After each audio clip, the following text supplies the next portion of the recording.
এবং সংক্ষিপ্ত বক্তব্য এই সমাবেশে উপস্থিত নিরাপদ সড়কের সকল টেকনা উপজেলার সকল সদস্য, সভাপতি, সেক্রেটারি এবং নীলা বাজার কমিটির উপস্থিত সকল সদস্য, সভাপতি ও সেক্রেটারি বৃন্দ এবং উপস্থিত আছেন এখানে রাস্তায় যান চলাচলে যে ড্রাইভার ভাই ও বন্ধুরা, পথচারী ড্রাইভার এবং যারাই রাস্তায় ব্যবহার করে উপস্থিত আছেন সবাইকে আমার সালাম ও অভিনন্দন। আমাদের উদ্দেশ্য হচ্ছে একটা সুশৃঙ্খল রাস্তা এবং নিরাপদ মানুষের জীবনের যেই নিরাপত্তা বিধানের জন্য যেই উপাদানগুলো, যে এলিমেন্টগুলো, যে কম্পোনেন্টগুলো দরকার, সেই জিনিসগুলোর উপর লক্ষ্য করে সচেতনতা সৃষ্টি করে যাতে রাস্তায় দুর্ঘটনা কমিয়ে আনা যায়, এই উপলক্ষে আমাদের সবার উদ্দেশ্য। আমাদের যেই উদ্দেশ্য সেটা সফল করতে হলে আমি মনে করি আমাদের যারাই আমরা রাস্তা চলাচল করি, রাস্তা ব্যবহার করি, পথচারী থেকে রাস্তা গাড়ির ড্রাইভার সবাইকে আমরা এই সমাবেশে যদি আমরা অন্তর্ভুক্ত করতে পারতাম আমরা তাইলে অনেকাংশে সফল হতাম।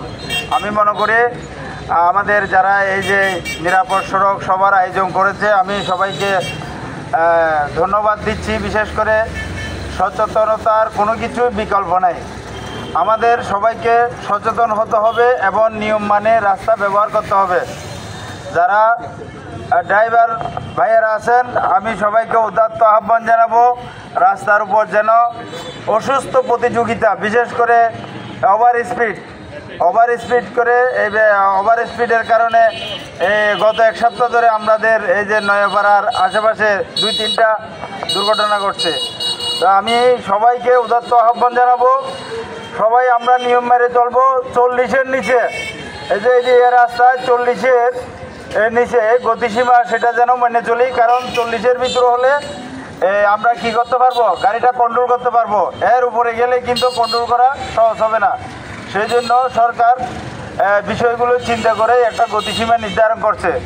তা আমরা আজকের এই আয়োজনকে সফলভাবে আয়োজন করার জন্য আমি কর্তৃপক্ষকে, বিশেষ করে টেকনাফবাসীর এই যে নিরাপদ সড়ক চাই এই সংগঠনকে ধন্যবাদ জানাচ্ছি এবং কৃতজ্ঞতা প্রকাশ করছি। ভবিষ্যতে যদি এরকম আরও সভা আয়োজন করে, বিশেষ করে ড্রাইভার ভাই, পথচারী ভাই সবাইকে যদি ইনক্লুড করে সামনে যদি একটা সভা আয়োজন করা যায়, আমি মনে করব আমাদের যারাই রাস্তা ব্যবহার করে এদেরকে যদি আমাদের এইখানে আনতে না পারি, আমরা যতই এই সমাবেশ করি না কেন আমাদের উদ্দেশ্যটা কাঙ্ক্ষিত পর্যায়ে আমরা পৌঁছতে পারবো না। তো এই কাঙ্ক্ষিত পর্যায়ে পৌঁছার জন্য আমাদের সবাইকে চেষ্টা চালাতে হবে এবং সবাইকে আমরা এই নিয়মের মধ্যে আনার জন্য, বিশেষ করে রাস্তায় শৃঙ্খলাটা উল্টাপাল্টা, যেমন উল্টা পথে না যাওয়া, উল্টা পথে যাইলে যে কোনো সময় যে কোনো দুর্ঘটনা হইতে পারে। তো আমি সবাইকে আহ্বান জানাবো আমরা নিয়ম মাফিক চলি এবং দুর্ঘটনা থেকে নিজেদেরকে রক্ষা করি। আমি আজকের এই সমাবেশের সফলতা কামনা করছি। এই বলে আমার বক্তব্য শেষ করলাম। আসসালামু আলাইকুম ওয়া রাহমাতুল্লাহ।